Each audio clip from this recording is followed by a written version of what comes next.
¿Qué me acaban de decir? Mira, ¿quieres un consejo para la próxima vez? Intenta no hacer molestar a Paulina y de paso gritarle a su amiga el mismo día. Molestar a Paulina, gritarle a su amiga. ¿De qué hablan? ¿Aún no sabes? Yo más descuidado de lo que pensaba.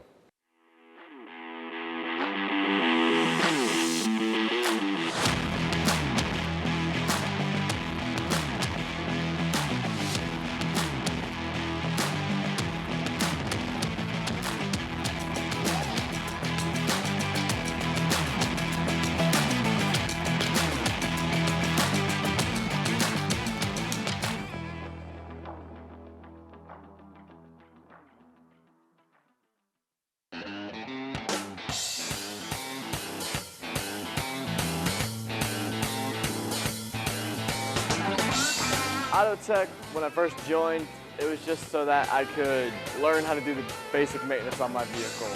But as I've been in this class, and for the time I've been in here, I've learned to grow more of a passion for these vehicles that we worked on. What's good about this class is you can learn how to work on cars yourself. You don't have to take it to a shop to be able to work on them.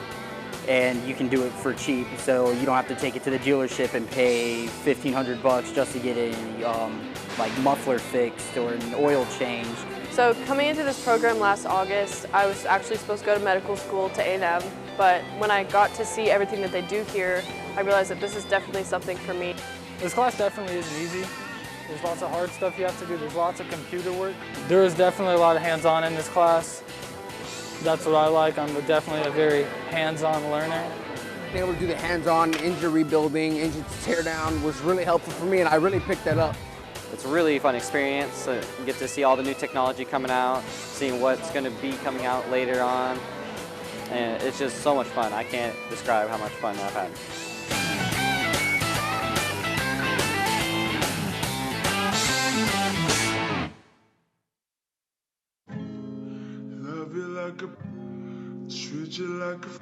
To observe something, either simply by looking at it, or more so by making experiments, by doing science on it. You alter what you're looking at. You cannot carry out an observation without in some way interfering with what you observe. It is this that we try when we're watching, say, the habits of birds, to be sure that the birds don't notice us when we're watching. To watch something, it must not know you're looking. And of course, what you ultimately want to do is to be able to watch yourself without knowing that you're looking.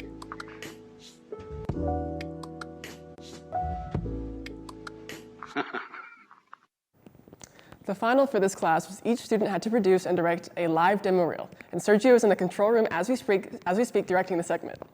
And that has been what you have been watching now. Give him a call.